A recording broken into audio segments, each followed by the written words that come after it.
Dobry wieczór i witamy Państwa.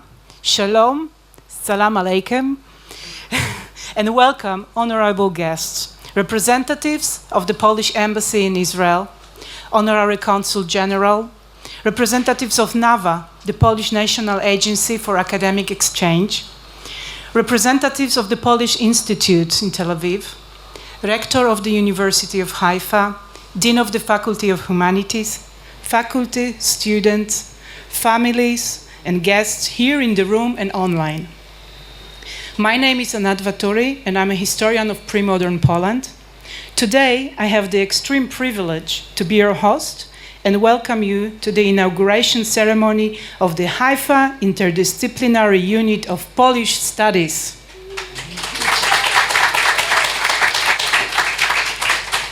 The unit was established thanks to the collaboration and extreme support of a number of institutions, which welcomed the idea and contributed to its realization.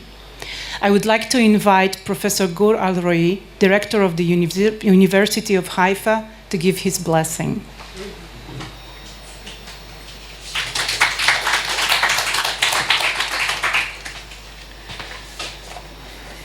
Thank you, and good afternoon, distinguished and honored guests, Katsina Ripke Iwanska, Polish Charge d'Affaires, Dr. Sofia Zawicka, NAWA Deputy Director, Katsina Dzirawska, Director of the Polish Institute, Dr. Jaroslav Szwejk-Karpowicz, Scientific and Economic Counselor of the Polish Embassy, Kamila Dębińska, Director Polish Language Programs, Professor Ephraim Lev, Dean of Humanities at the University of Haifa, and last but not least, Professor Marco Zilber, Director of the Interdisciplinary Unit for Polish Studies. I am excited and happy to greet at the opening ceremony of the Interdisciplinary Unit for Polish Studies at the University of Haifa. I am excited for two reasons. The first, because this center was opened in Israel and specifically at the University of Haifa. And second reason is that it's open on my shift as rector of the University of Haifa. I was happy to give a slight boost to bring about the realization of its establishment.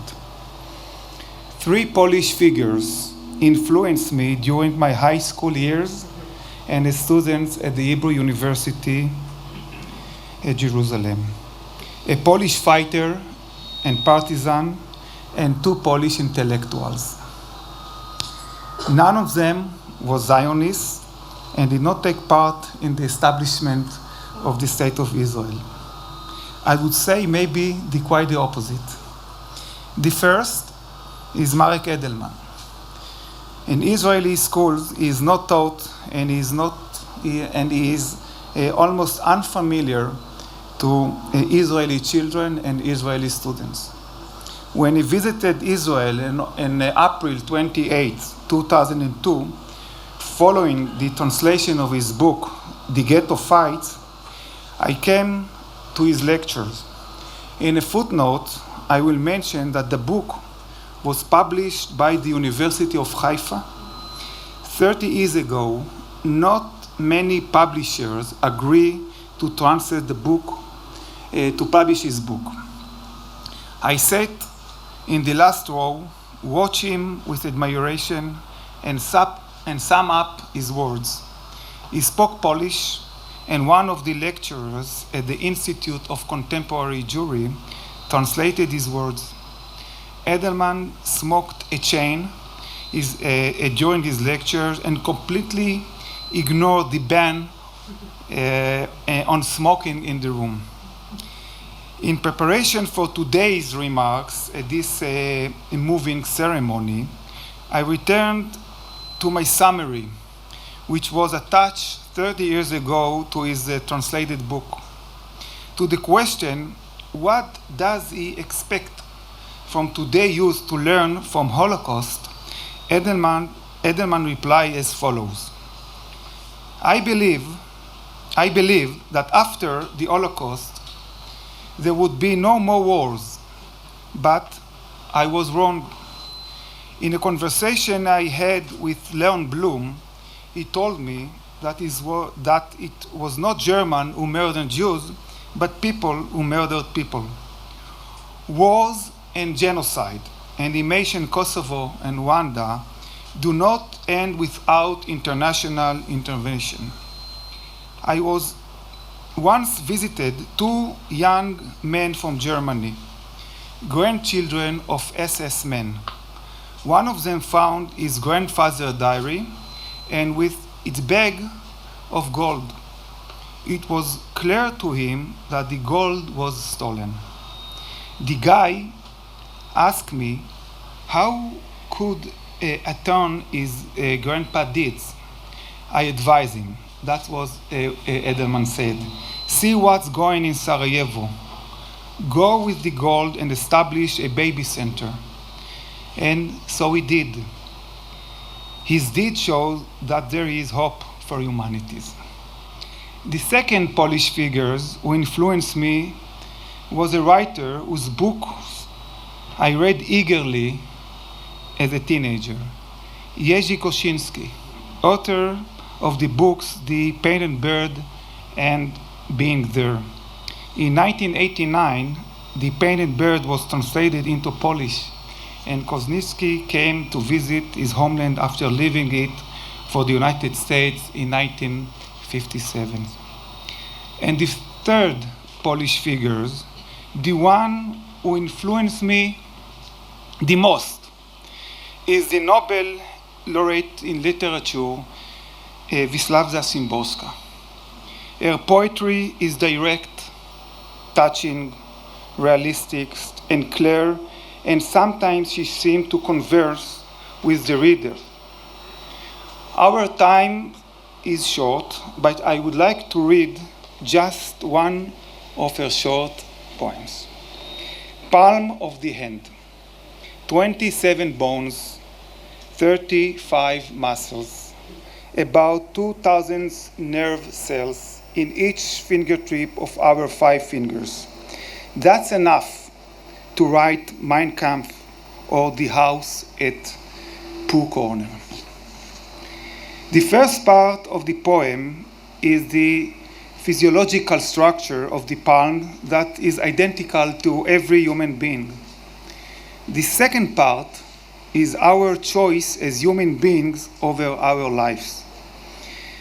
The interdisciplinary unit for Polish studies is your choice, Professor Zilber, to change reality. The unit is your Winnie the Pooh, as in Szymborska's poem, to make good, to bring Polish culture in all its levels and shades into Israeli society and for the benefit of the Israeli students.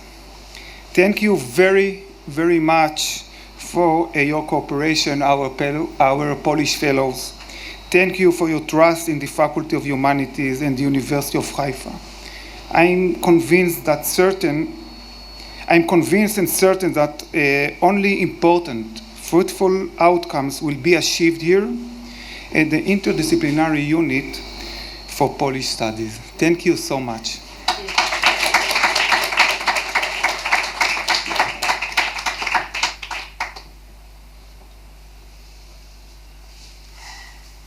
Thank you very much for these touching words. And now I would like to invite, and I'm extremely honored to invite, Ms. Katarzyna Rybka-Iwańska, Chargée d'Affaires of the Republic of Poland in Israel, to give her blessing.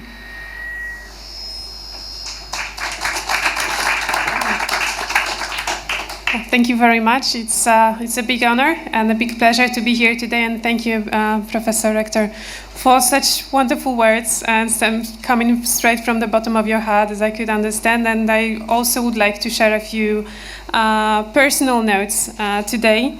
Well, first of all, you made it with our very difficult Polish names, so kolakavod and congratulations, because I know that we do not make it very easy for our Israeli friends to pronounce every single letter of our long names. And there will be many Polish names probably being mentioned in the university in the future months and years because of the unit, because of the interdisciplinary unit. And I believe that you opened a new chapter of Polish-Israeli relations that are going to be, well, the window to the future and the window to the friendships that will happen here in this center, in this unit, in this university.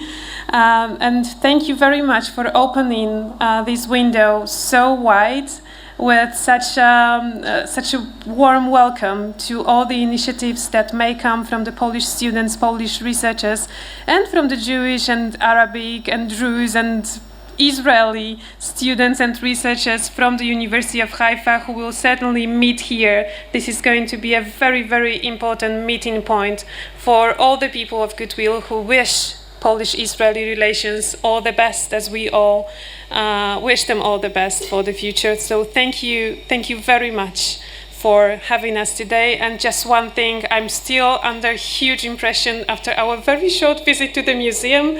That's one of the most beautiful museums I have seen here, and that was very spontaneous, and we very much appreciate it, and we will come back. Thank you very much.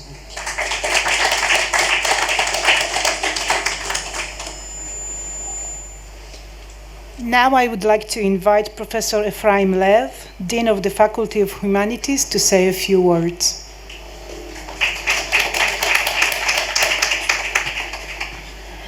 Thank you very much. I'm very happy to be here. I'm excited. This event, which is only the beginning of a long and happy, I hope, and fruitful relationship, is after a negotiation and talking of 8 years, 5? Long time. And I'm very happy that in my deanship it is happening, and the dream comes true, and the dreamers are here. And I welcome our partners from the Polish Embassy and institution, and I'm happy to see here some of the staff of the university and many of the students, and I can promise you that the faculty will do whatever it can to support, as we did so far, and to make it happen. So enjoy the rest of the ceremony, and I have to thank many people, of course, but Professor Zilber is the first one and the most important one. Professor Gorel-Roy is second. I replaced him, so he started with this, and of course our colleagues from the Polish Embassy. So thank you very much, and good luck.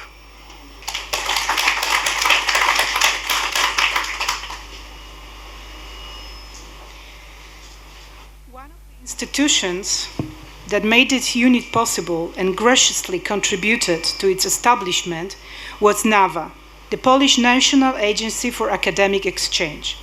I'm more than honored to invite Dr. Zofia Sawicka, Deputy Director of NAWA, to say a few words.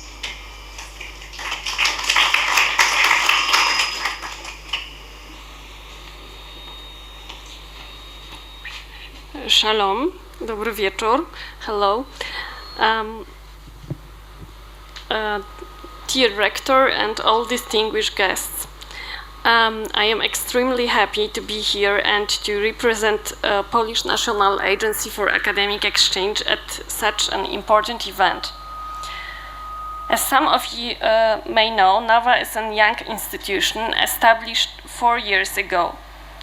One of our aim is to promote Polish language and culture at higher education institutions abroad. We finance about 90 Polish language academic teachers around the globe. But Haifa, in interdisciplinary unit for Polish studies, is the first such comprehensive project established with NAWA engagement. We hope that our cooperation will cover not only the financial issues, but that we will also be able to share and exchange our expertise. As NAVA, we will be glad to offer also other grants possibilities for Hiups fellows and professors. I believe that our multidimensional cooperation will bear fruits which will help not only us, but also the wider public to interpret the facts and changes which are taking place in our countries and in the whole world. Please allow me to quote Olga Tokarczuk, the Polish Nobel Prize winner in literature in 2019. Life is created by events, but it is only when we are able to interpret them, try to understand them, and lend them meaning that they are transformed into experience. Events are facts, but experience is something impressively different. It is experience and not any event that makes up the material of our lives. Experience is a fact that has been interpreted and situated in memory. Thank you.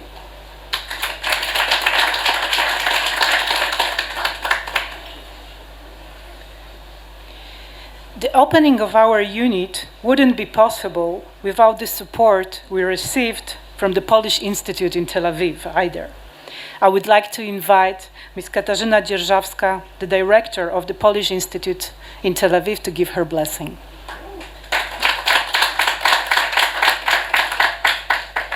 With pleasure. Okay.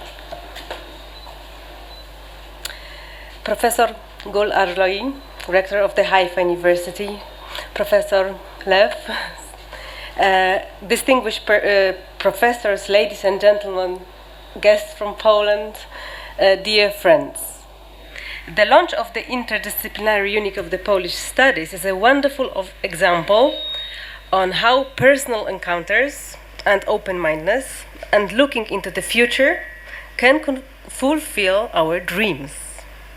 The unit has been made possible thanks to high motivation, energy, and enormous efforts of Dr. Marcos Zilber, Dr. Dorota Burda-Fischer, and of course Dr. Anna Dvaturi. Lots of great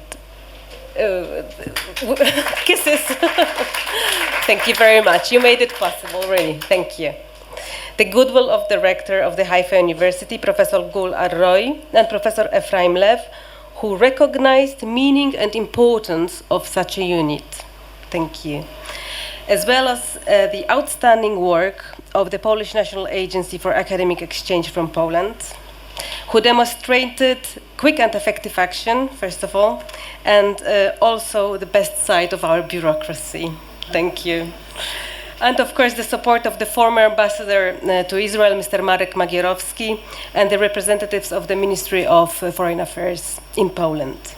So many dedicated persons joined hands to create a place for dialogue and in-depth studies of Polish-related issues. As an acting director of the Polish Institute in Tel Aviv, I would like to once again express my readiness to support the unit with additional programming presenting Poland to the students as an excellent place to study, to research, but also to enjoy its culture and wonderful tourist destinations, not to mention the shopping possibilities. So, thanking all the wonderful people involved in this successful cooperation, I would like to express my high hopes for the future. We are looking forward with excitement to hear about new ideas and new projects, and good luck to you, good luck to all of us, and once again, congratulations. Thank you.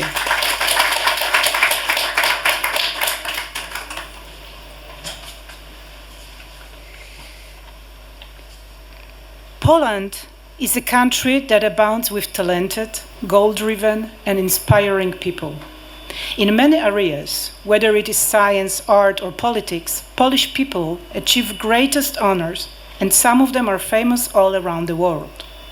If you open Google and ask, Who is the most famous Pole you should know about? The first name on the list is Frédéric Chopin. Extraordinary virtuos in musical genius, he is famous for combining romantic music with elements from Polish folk dances, as for example in case of the music form known as mazurka, or in Polish mazurek. Mazurka, based on stylized folk dances in triple meter and characterized by the strong accents unsystematically placed on the second or third beat, it is the genre that makes you long for Polish nature, while the rubato opens your heart to romantic nostalgia. Let us open the next part of our ceremony with Chopin's famous Mazurka, Opus 17, number 4, performed by Gabriel Kovalyov, MA student at the music department of the University of Haifa.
It took us quite some time to make the dream of a unit for Polish studies come true.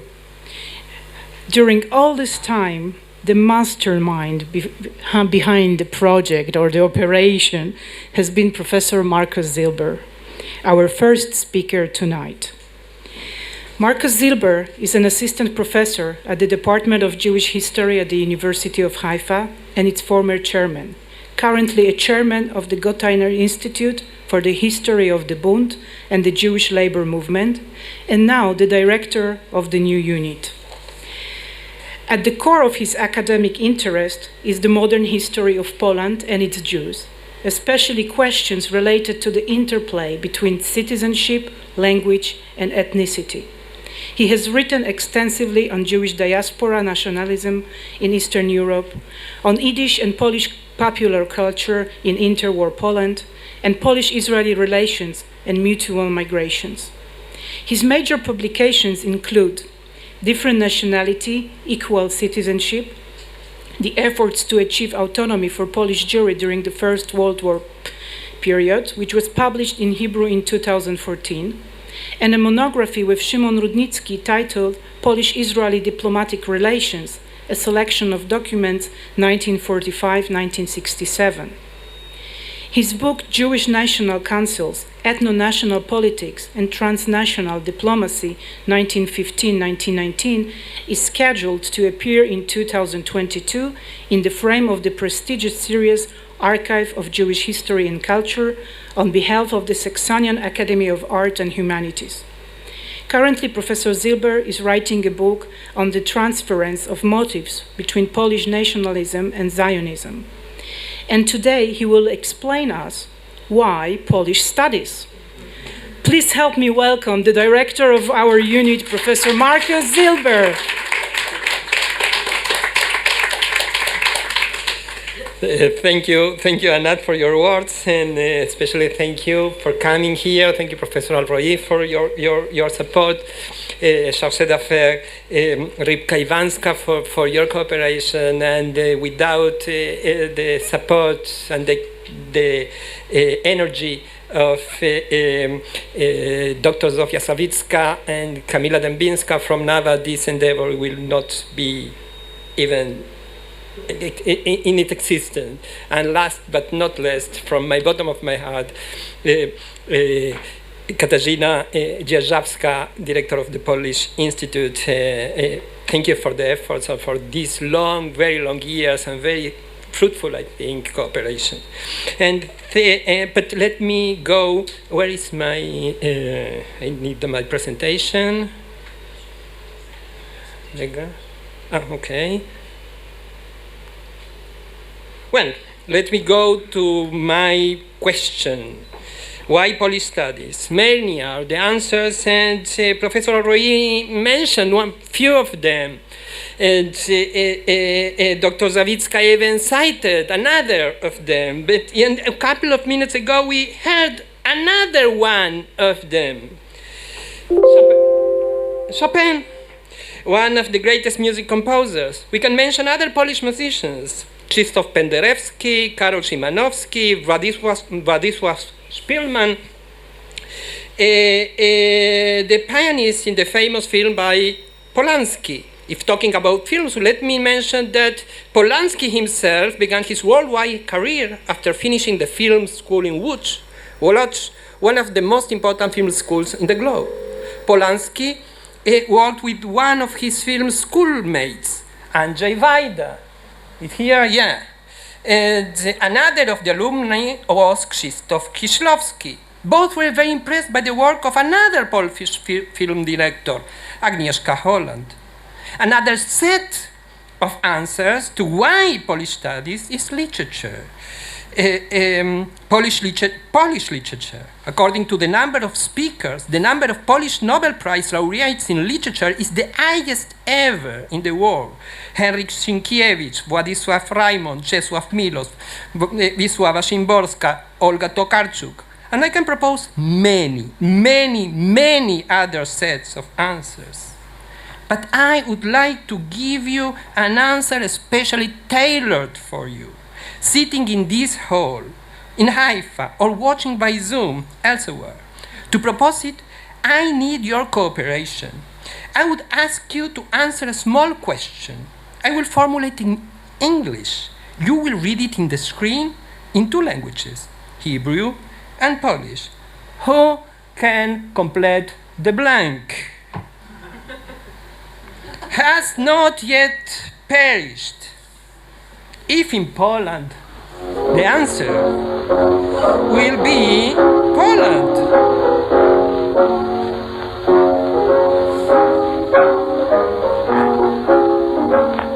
Israeli would mostly complete this sentence with the word our hope. Indeed, some would argue that Naftali Arz-Himber, the fin de siècle Zionist poet born in Złotów, Galicia, whose text has been the Israeli national anthem, turned the phrase Jeszcze Polska nie zginęła in the Polish national anthem into our hope has not yet perished, the refrain in the Israeli anthem. And yet, no. Okay, and yet, what may we learn from this example?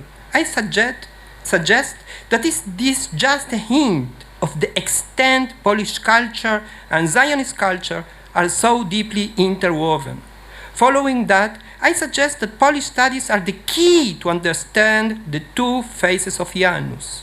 One, Israel and the Zionist and Hebrew culture. The second, Polish culture and language.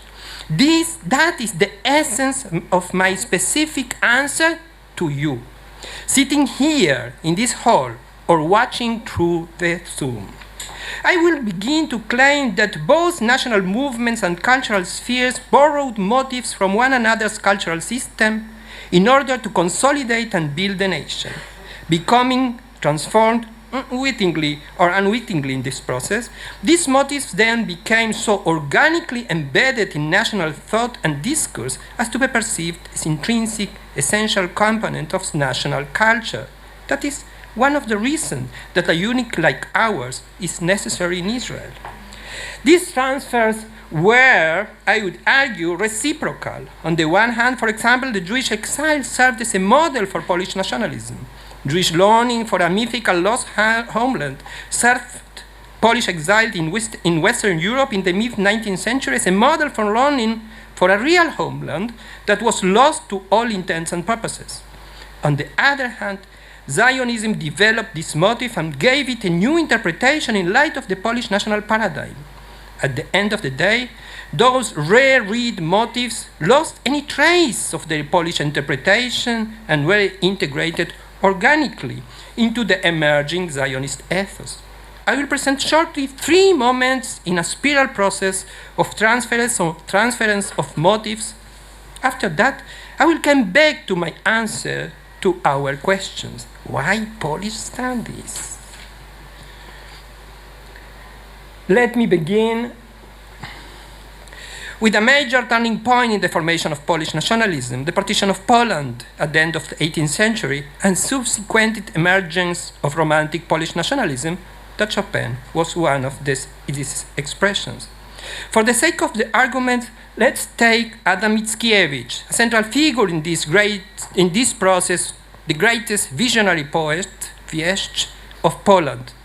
Mickiewicz, while exiled in Paris, a city filled with thousands of Polish exiles in the wake of the failed Polish rebellion against Russian rule in 1830-1831, the Great Immigration, Mickiewicz developed the idea that Jewish experience in Poland could serve as a model for Polish nationalism.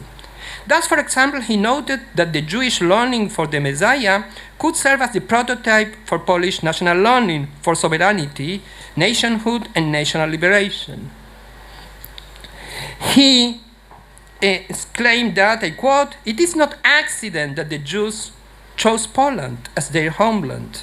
They in particular, they who have not ceased to believe in the coming of the Messiah and await him, have no doubt influenced Polish messianism and its character." End quote. He claimed that joint residence on the bank of the Vistula, forming part of the divine providence, It laid before the Polish nation a model of a nation without a state. The Jewish people, he claimed, a people which no longer had its kings or institutions, nor even a political entity, which was forcibly torn from its land and every earthly thing, is a model in this new era for a Slavic tribe that has almost nothing in the land, whose entire desire and hope lies in its God.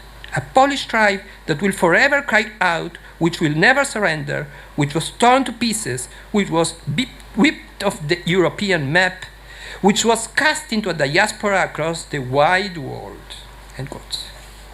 The parallel Mickiewicz draws is clear. The Poles can learn from the Jews how to preserve their memories for the sake of national redemption, i.e., how to be a nation in exile that never ceases bewailing the destruction of its birthright. This motive proved key to a core group of the Polish intelligentsia that had gone into exile in Western Europe after supporting the heroic but abortive uprising to liberate Poland from Russian rule. Time not allowing me to bring other examples, let me emphasize that we have found in Mickiewicz a particular, conscious, direct, and explicit attention to traditional Jewish motives. He ascribed them to the Polish situation and turned them into practical analogies for the Polish nation-building project. In so doing, he transferred a specific repertoire that could be employed in his own milieu to construct strategies of action. In its turn, I will claim, Polish Zionism read Jewish myth anew in the light of the forms adopted by Polish nationalism. How did Zionism reappropriate this motive after its Polish transformation? Zionism reread Jewish myth through the prism of Polish Romantic and neo-Romantic nationalist paradigms.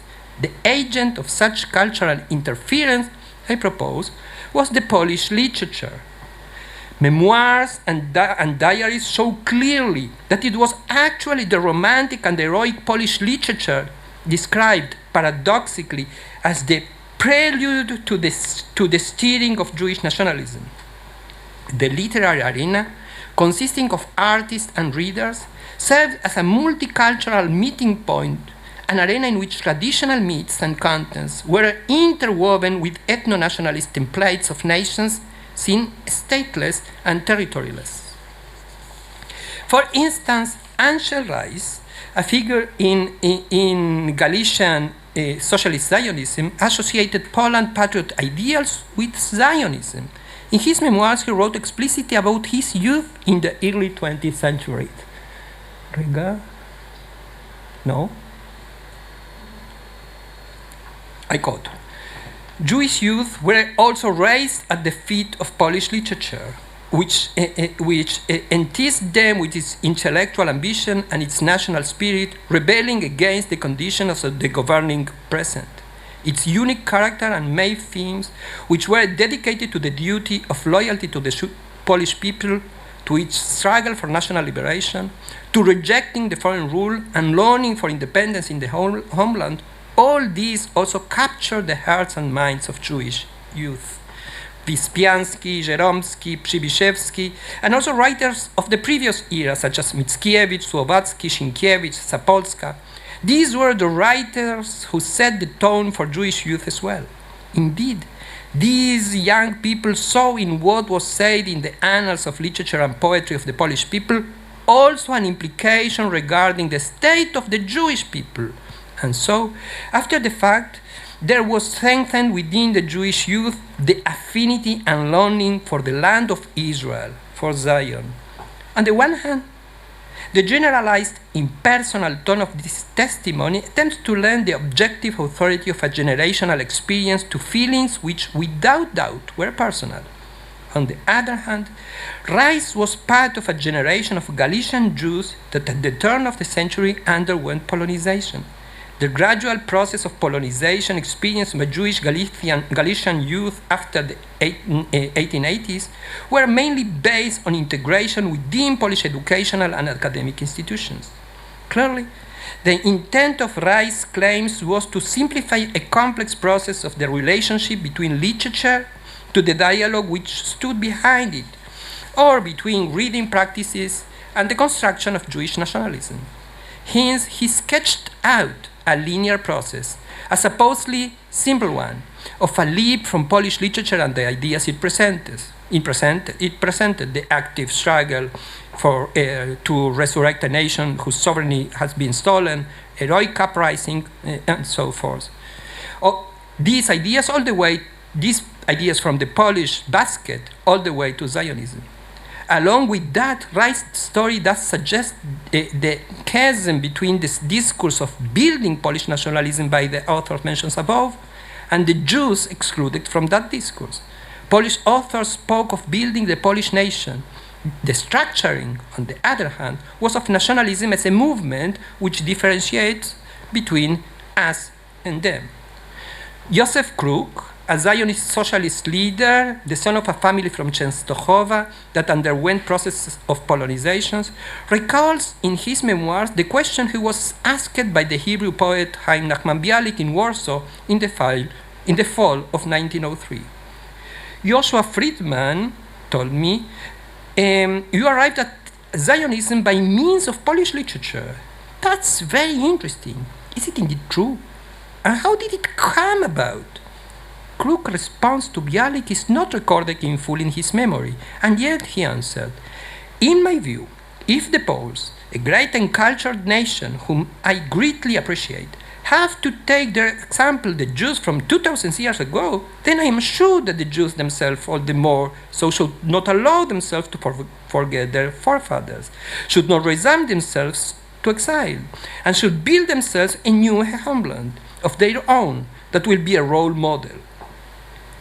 Ideas from traditional Jewish culture took a central position in the formation of Jewish nationalism in Poland, and yet it seems to me that Polish national culture, of which literature is the most distinct element, served as a multicultural meeting point and as a reservoir of forms and myths.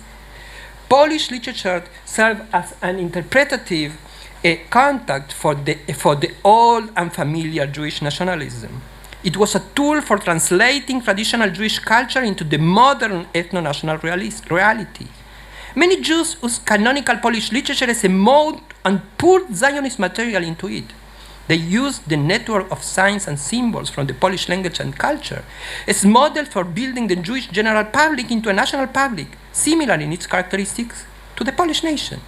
In other words, at this stage of the multifaceted intercultural meeting, Polish nationalism was the paradigmatic model into which traditional materials were poured. Thus was formed, whether consciously or unconsciously, a Zionist nationalist culture which accepted to a great extent the Polish attitudes regarding a nation deprived of its territory. For those young Jews, both in the Polish lands, who did undergo substantial polonization, such polonization framed ethnic processes as an organic and desirable development. Following the Polish model, they envisioned methods suitable to building a nation without a state.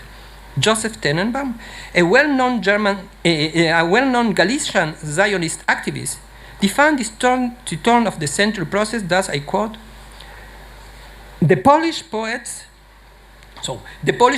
Mickiewicz, Krasiński, and perhaps even a bit more Słowacki, drew inspirations for their messianic ideas from the Jewish Bible. And we, the young people, drew again from the works of these Polish romantics the great enthusiasm and burning hope of the return to Zion.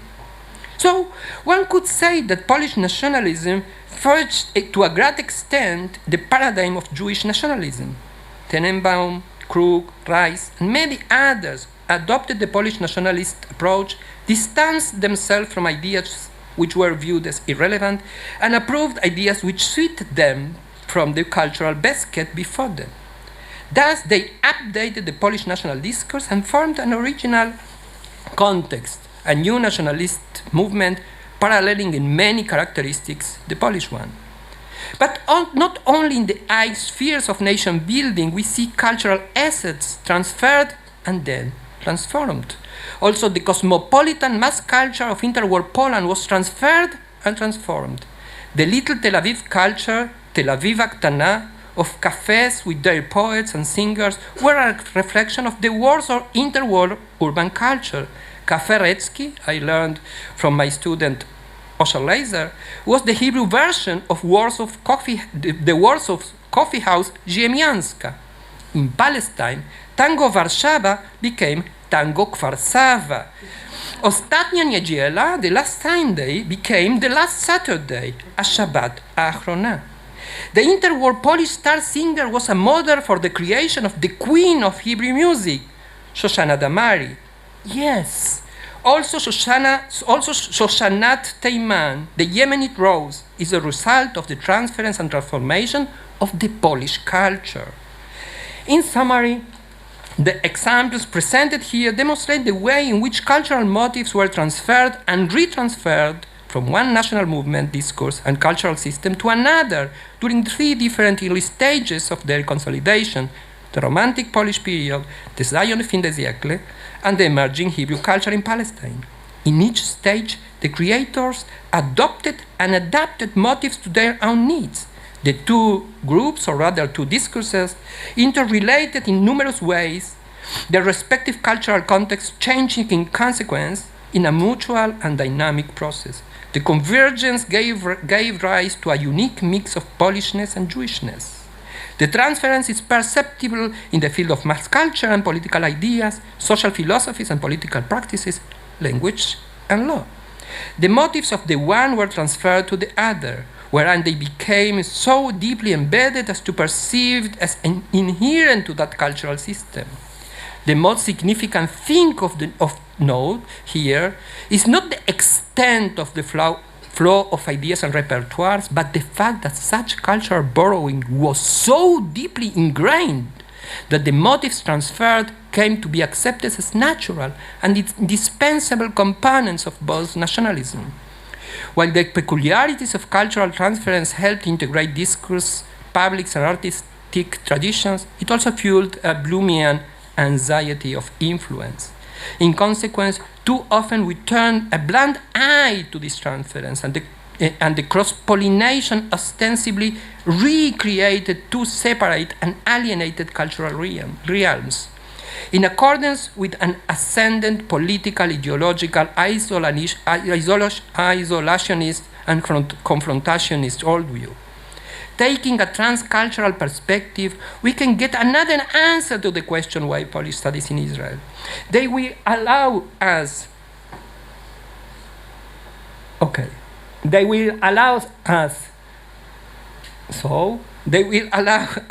to understand the deep interconnectedness of Polish and Jewish national discourse and later on Polish and Hebrew culture, not only integrating the two phases of Janus, but transforming them into an empathic and dialogical alter ego. You are invited to join us in this challenge. Thank you very much for your attention.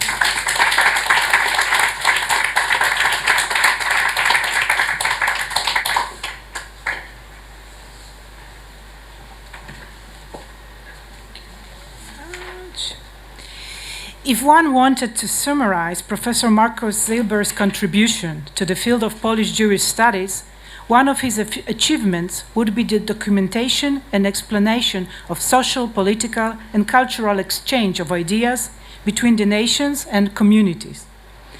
In the interwar period, when cultural exchange was blossoming, Israel Biderman translated into Hebrew several most famous Polish songs.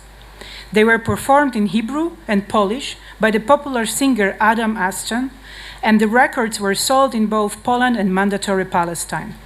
One of the songs translated by Biderman was the unforgettable Ostatnia Niedziela, a Shabbat Achrona, composed by Jerzy Petersburski. The song became a hit in Palestine, and in 1970s it was recorded again by Yardena Arazi. Now we will hear this song performed by the students of our music department, Neta Ishai, Faraj Srur, and Nika Kushnir.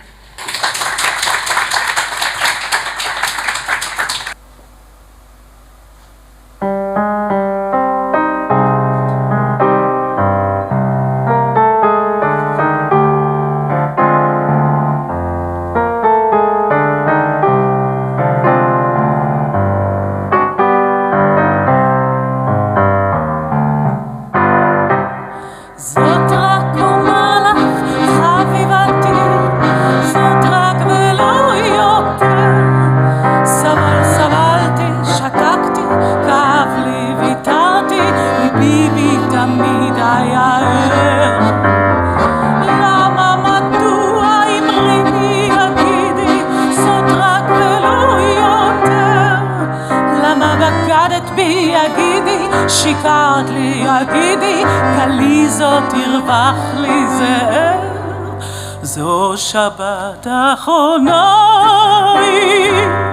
לא אעבוד אלייך, לא אראה את פנייך, אהובתי. בעיניי ראיתי כשאת מחבקת ונשק מנשקת את פני שונאים. לא אוכל כבר לבלות יותר איתך, ייקחך זה אהובך ייקח. אם ניצוץ רחמים בך יש, השבת לי תקדישי, ואז ודאי תרגישי אהבת אש.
They will be back. So, after we sketched the cultural reasons for the establishment of the interdisciplinary unit for Polish studies here in Haifa, let me elaborate on this a little bit more, but from a more pragmatic and global perspective. This is the first unit for Polish studies in Israel and in the Middle East. And it is uniquely affiliated with the Department of Jewish History. Let's first look at the history and situation of the Polish studies in North America. Okay, we always look across the ocean for justification. So, as a pre-modern historian, I couldn't help myself and know that the first Poles arrived to the Virginia colony in 1608. But they didn't care much for Polish language and Polish culture. And the first Polish school was established in Texas only in 1860. In 1901, it was the University of Berkeley that offered courses in Russian and Polish language and literature. In 1945, Polish language was taught already at 17 American institutions of higher education. It was the Cold War that obviously brought the blossoming of Polish studies, and in 1980s, Polish language courses were offered at 58 institutions. So if we look today at the situation in America and in Western Europe, we have plenty, over 58 units, centers, institutions, departments that teach Polish studies, beginning with the Wisconsin Medicine, the oldest Polish program in the United States. And you can see here more than 10, the most attractive and the most high-ranked such units. However, if we look closely, there is a very interesting issue, and it's the affiliation of Polish studies around the world. So in North America, Polish studies or Polish language are taught within Slavic studies, Central and Eastern European Language and Culture Program institutes, the East or Central European centers. They're components of the Department of Political Science or Global and International Studies. Only recently, in the less than 10 recent years, we see the initiative in Western Europe to link the Polish studies with more historical vision, and we have the Alexander Bruckner Center for Polish Studies, for example, in Halle, which is dedicated to the interdisciplinary research in Polish politics, society, language, and culture, and in Jena, where there is, I think, most in the world, the connection between Polish studies and Polish history. It is only here in Israel that the Unit for Polish Studies became a component of the Department of Jewish History. For the two nations whose histories has been closely interwoven, this is the fulfillment of the motto of one of my teachers, Yaakov Goldberg, famous Polish Jewish historian, who said, "There is no Polish history without Jewish history, and there is no Jewish history without Polish history."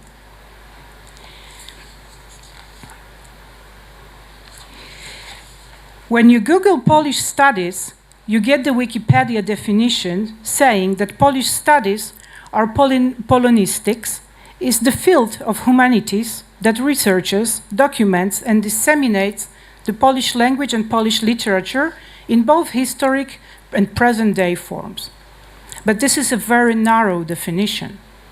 The goal of our unit is to create an interdisciplinary center which would propagate general knowledge about Poland, its history, culture, economics, politics, society, and more. We intend to offer a wide spectrum of academic courses about Poland in various contexts and organize events open to the general public to promote contemporary Poland and show its growing role in Europe. Our research program includes pre-modern and contemporary Polish history, literature, culture, art, political thought, economics, and Polish language at several levels of proficiency. Instead of confrontational discourse based mainly on historical topics and reproducing stereotypes, our unit intends to conduct interdisciplinary Polish studies, implement joint Polish-Israeli scientific projects, and promote Polish culture and science among Israeli students and society. The unit will operate within the Faculty of Humanities on two platforms, education and research. The center will offer language courses on all levels of proficiency and assist outstanding students in enrollment in language programs in Poland. The unit will offer interdisciplinary courses for MA and PhD students, as well as postdoctoral fellowships, which will enable students to acquire the skills to conduct high-quality scientific research related to Polish context. A limited number of scholarships and research grants will be granted to exceptional students enrolled in the program. As part of interdisciplinary activities, our unit will offer workshops for students, local and international conferences, and events open to the general public. We will do our best to bring to Israel Polish specialists in various disciplines and strengthen their academic encounter and collaboration with Israeli universities and scholars. Our program is based on the existing structures and expands them in interdisciplinary direction. We have a strong, experienced staff full of enthusiasm and ambition to expand Polish studies in Israel. And most important, we have the Haifa University that supports our activities. We strongly believe that our program will also be attractive to graduates of other universities in and outside of Israel. We intend to establish collaboration and student exchange program with other units for Polish studies in America and Europe. Most of all, we count on collaboration and joint projects with other units at the Haifa University. Now, after I bored you with some technicalities, please join me in listening to another Polish hit song of 1936, translated into Hebrew by Israel Biderman, Została nam tylko piosenka, Nishar Ashir Raklanu.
השיר לנו רק מן החלום, מלבד השיר אהבה ברום ברום, כאוד מוצל נשאר השיר מדבר אהבה, שירתו ואכזבה, כאוד מוצל נשארת לך שירה רק זו, אוהב לנצח רק אותך מאוד מאוד, החלום עבר חלף לו איתו גמר, ליבי נשבר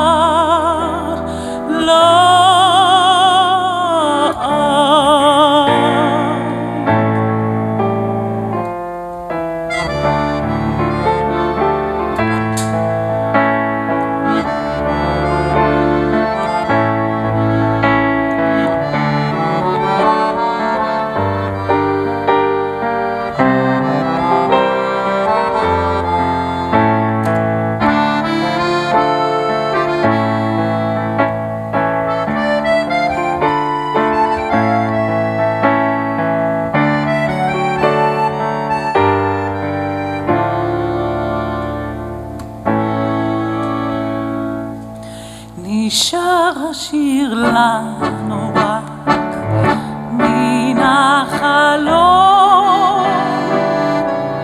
מלבד השיר אהבה ברום ברום, כאוד מוצל נשאר השיר מדבר אהבה, שירתו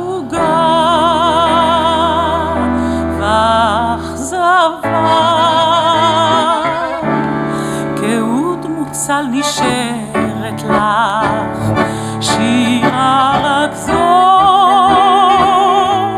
אוהב לנצח רק אותך מאוד מאוד, החלום עבר חלף לו איתו גם את, ליבי נשבר לך.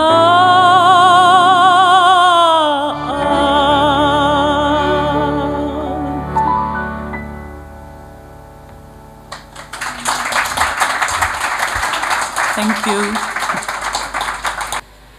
Our next and last speaker tonight is my colleague and dearest friend, Dr. Dorota Burda-Fischer, who has been the true soul of our unit.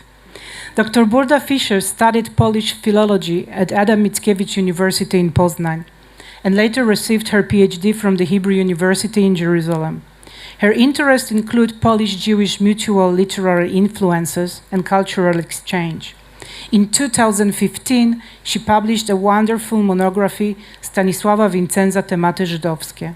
She wrote an introduction to the Hebrew edition of Vincent's book, which will be published anytime soon.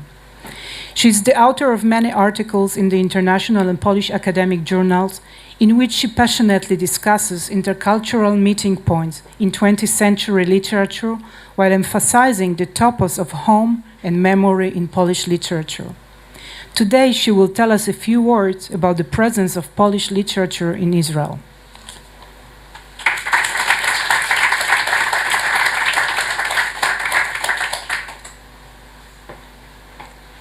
Thank you very much. Thank you for sitting here so patiently.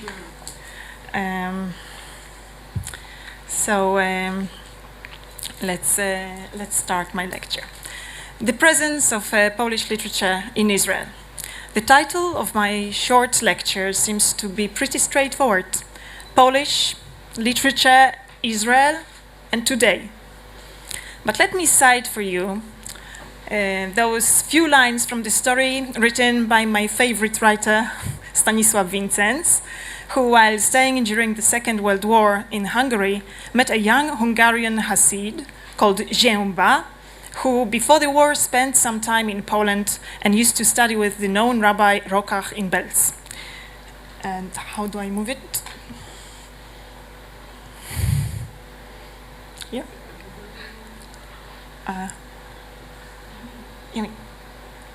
Okay. This is the citation. That's what Stanisław Vincenz wrote.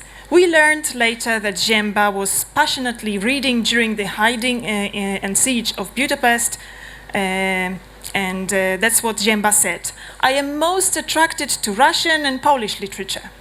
Russian, Dostoevsky, Tolstoy are human matters, and Polish ones are religious matters. Which works from Polish literature, I asked. Zięba enumerated without hesitation. Great Magid, words by Baal Shem Tov, Mendel from Vitebsk, Nachman from Wrocław, and others. I knew much less than Zięba about this branch of Polish literature, but I felt it was true. This short fragment only shows that the topic might not be that easy. Once we try to be more inquiring immediately, we fall into maybe not problems, but at least question marks. One of them regards the nationality of the literature. Polish researcher Monika Adamczyk-Garbowska, while analyzing Jewish literature, presents several problems with its classification because it was written in many languages like Yiddish, Hebrew, English, Russian, Polish, German, Dutch, Spanish, Italian, etc. But let's leave Jewish literature. Jewish issues are never easy to solve. In the case of Polish one, shouldn't be that difficult, really. Well, then were Bolesław Leśmian, Julian Tuwim Polish or Jewish poets? Bruno Schulz, Julian Strejkowski, Adolf Rudnicki, Henryk Grünberg were and are Polish or Jewish writers?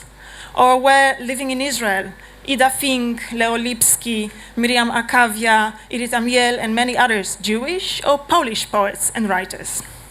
Of course, putting the above in this way without any further explanation would be very dangerous because all of those writers and poets indeed were of Jewish origin, but making the religion and nationality the factor as the one that solves the dilemma would be too close to the nationalistic and even racist approach. One of my colleagues from a little town in northeast Poland, Krzysztof Czyżewski,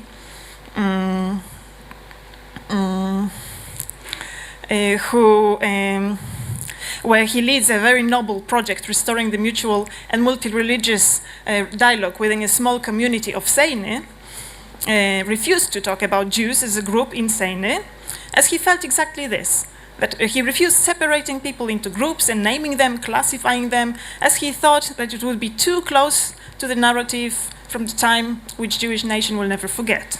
So I didn't ask the above question about Leśmian, Strejkowski, and others in the context of nationality. I rather meant the form and content of their literature.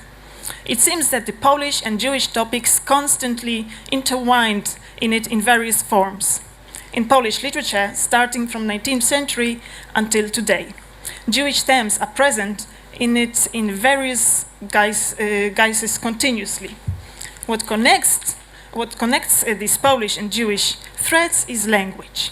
Therefore, while asking if the Jewish nationality influenced Tuwim's or Schulz's poetry and prose is one part of the important problem, but now let's just ask the question, could they really write in any other language? Could Tuwim write his famous locomotive piece? Let me say it in Polish, I can't deny it.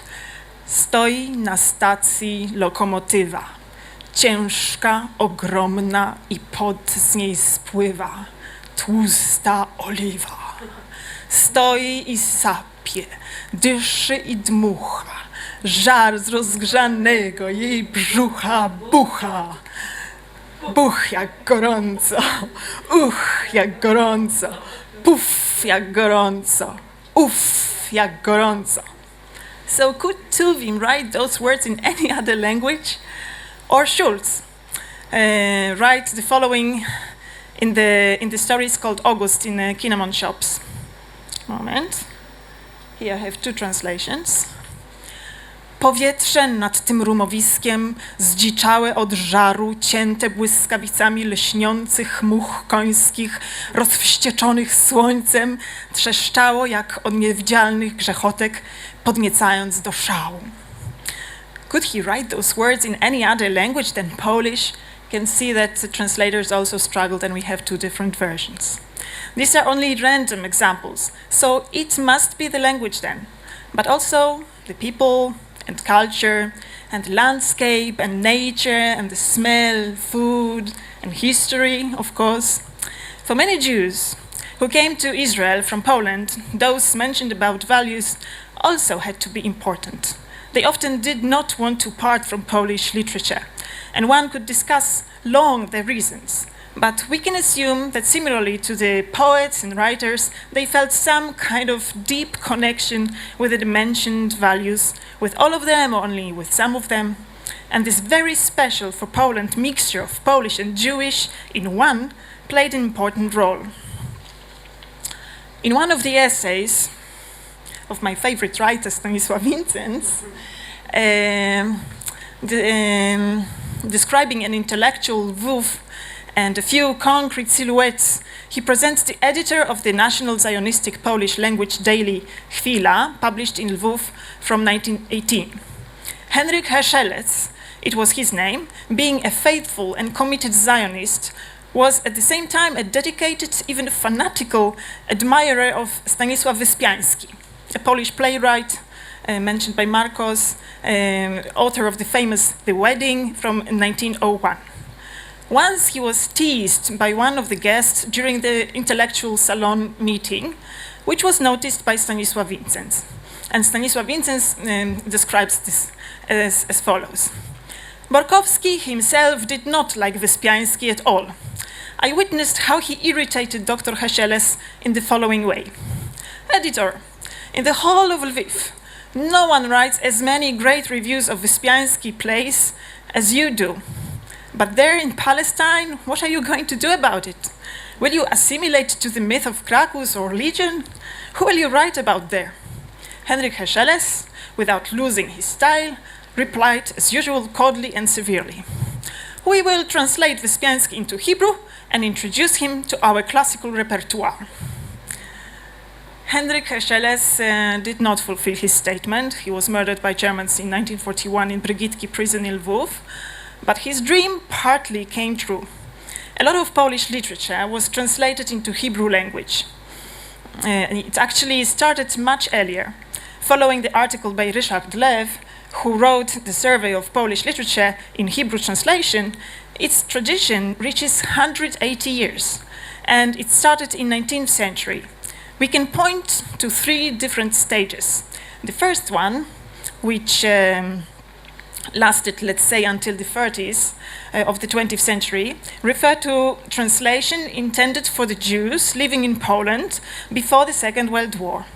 The second stage, already after the war, regards the translations intended for the Hebrew speakers living in Palestine and later newly established Israel, people who knew very well Polish reality, Polish culture and specificity. And finally, the stage, which lasts until today, translations for the rather neutral readers who do not have deepened knowledge about Poland. Also, the subjects of the translations were changing and can be shared in three. First, Polish classical 19th century literature was translated, often known for the readers simply from school classes when they were studying, learning in Poland. Later, this kind of second group of subjects, already in Israel, the translators, former Polish citizens, felt the need to share this classical, very well known from home literature with their fellow new citizens in their new Jewish country. That was the case of Miriam Bornstein. Here I would like to mention her story. I hope she will don't mind. She will not mind about how she became a translator. As a young girl, she recommended her new friend in Israel to read the adventurous historical novels by Henryk Sienkiewicz. But once she realized that the translation into Hebrew, which was old and not attractive for the youngsters, and in no way her friend could enjoy it, she decided to become translator herself in order to bring her beloved literature to the Hebrew readers. For this generation of translators like Miriam Bornstein, but also other ones, the main drive for their work was the belief that Polish literature is an element of European literature and may also that it is an element of Jewish culture too. That's what Marcus said. But in this period, we can notice as well that the contemporary writers and poets started to appear in the publishing market too. So the sentiment for the classics started to slowly fade away. And finally, the third group of subjects in the contemporary period, the texts are translated for the readers who have little in common with Poland, who have no personal sentiments, but simply need to commune with good literature. I hope there is no doubt here that Polish literature is excellent. I have here the list of Nobel Prize, but I will not repeat it again. I just wanted to add that some even say that Poland has got 6 Nobel Prizes, including Isaac Bashevis-Singer. When we think about translators, we can again see the division into 3 stages, although we can see already the 4th one coming. At the very beginning, the job of translator was popular often among the people who dealt with Polish literature professionally, who were, for example, literary critics or literary historians, like the most famous among them, Julian Klaczko, 19th century researcher of Italian Renaissance in the art and romantic Polish literature. Or younger than him, Józef Lichtenbaum, or Pomeranz, or Jehuda Warszawiak, who published an anthology of Polish prose called Polin, means Poland. And those were the translators responsible for the classical literature published before the war in Hebrew.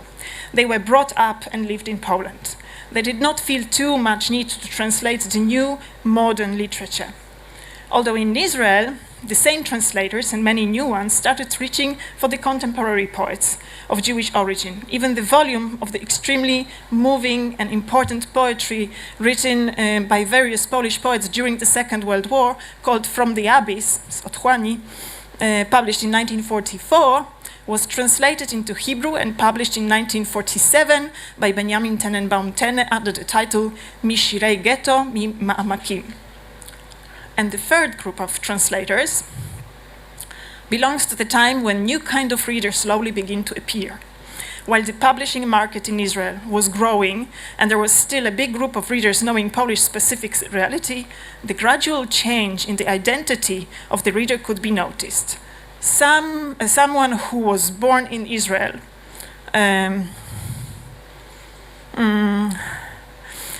someone who was born in Israel reads Pan Tadeusz differently than someone who left Poland. Therefore, there was a new need to translate also contexts and realities Without it, this literature would be simply too exotic. So the change was needed. Here is an example of the two translators from two generations, David Weinfeld and Rafi Weichert. First, born still in Poland shortly before the war, and second, in Israel. They both found maybe an answer to the mentioned above challenge. Instead of dealing with Polish classics, they concentrate on the contemporary poetry, which does not need any explanations of the context and specific reality. The works of such poets like Herbert, Różewicz, Ficowski, Twardowski, Lipska, Zagajewski, Szymborska are full of universal depth, legible and up-to-date everywhere. David Weinfeld, and later also Rafi Weichert, have created a new quality and a new style of translation of Polish poetry. I feel honored that sometimes I can advise David Weinfeld how to translate, for example, Maria Magdalena's tucked leg, Maria Magdalena z podwiniętą nogą, in Czesław Miłosz's poem, and what it means in the context of the entire work. This is the new quality in translating Polish poetry into Hebrew. Artistic translation, focused not only on the transmission of the specific content, but also on the atmosphere, rhythm, and meaning of the poem. The translations of Weinfeld and Weichert are works of poetry in themselves. Their work and many other translators make the Israeli reader quite familiar with Polish poetry. Regarding the prose, it was also always present. The new names of Polish writers were appearing maybe not in big numbers, but gradually throughout the years in the publishing market. We could notice phenomenon, the literature for teenagers published between 50s and 70s. Maybe someone here in the audience read books by Sienkiewicz, Korczak, Makuszyński, Fiedler, and others. It was 50s and 70s. After some kind of stagnation in popularity of prose in the 80s and 90s, we can witness now an awakening. In the last years, there are more and more translations of the modern Polish prose, which is translated almost immediately after the publication in Poland. Among others, the authors Wiesław Myśliwski, Joanna Bator, Szczepan Twardoch, Olga Tokarczuk, and others. If you would like to look for a common factor in some of the prose, it would be the third generation experience, digging in the mutual Polish past, Polish-Jewish past in a different, full of curiosity way, discovering this once so obvious, sometimes complicated but still coexistence. And it is impressive to see that this Polish-Jewish literature does not cease to exist and is appreciated by the Hebrew readers as well. Among the translators of those new novels are really young ones like Eli Halpern, Marta Stankiewicz. It is very important, especially that in generally there are less and less people speaking Polish in Israel. Therefore, it is crucial to create new conditions for educating the new blood. In 2019, Polish Institute, together with the Book Institute in Poland, organized workshop for new young translators, which was received with a very good attendance. Let's hope that the interest in Polish literature in Israel will not perish. Here in Hiups, in our unit, we would like to, while contributing to better knowledge about Poland in general and in Polish language, to inspire new potential translators. We hope that 180 years of old tradition will continue to do well. And I think here's the right moment to thank to all my students of Polish language that you came to really to. And at the end, a small remark. During the translation panel in the Polish Institute,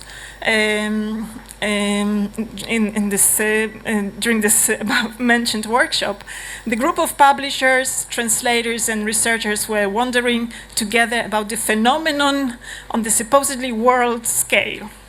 It was about the volume of poetry, which became a bestseller. A volume of poetry, bestseller.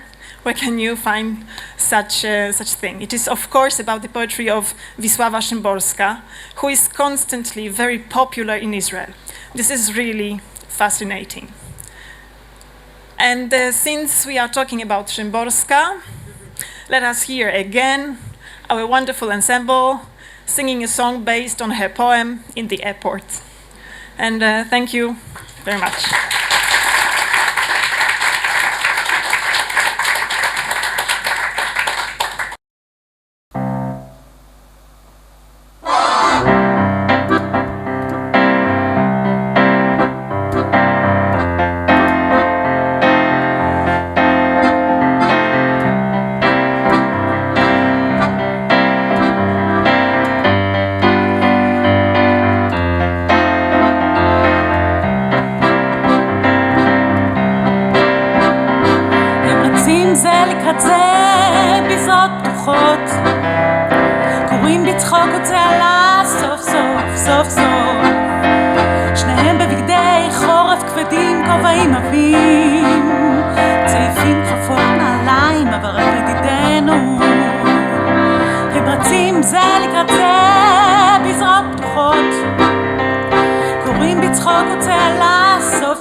We have covered a lot of ground tonight, from Chopin to Szymborska, from mutual cultural influences to the presence of each culture in the geographic space of another. There is still much to be said and done, and we hope that this cameral ceremony managed to introduce you to our vision and goals and encouraged you to join our program in different ways. I would like to use this opportunity and invite you to the forthcoming exhibition on Jewish soldiers in the Anders Army. Please join us on social media and stay tuned for our future events. Now I would like to thank our unit coordinator, Osher Laser, who made this event possible. The friends of our unit from the Faculty of Humanities, Tammy Leviel and Aaron Refferter, and our honorable guests for coming from far away and those who stay here. Thank you for your patience, and please join us all to the ceremony of lighting the first candle of Hanukkah. Thank you all. Thank you, Professor Rector. Thank you, Dean. Thank you all. And goodbye, and see you on our next exhibitions and events.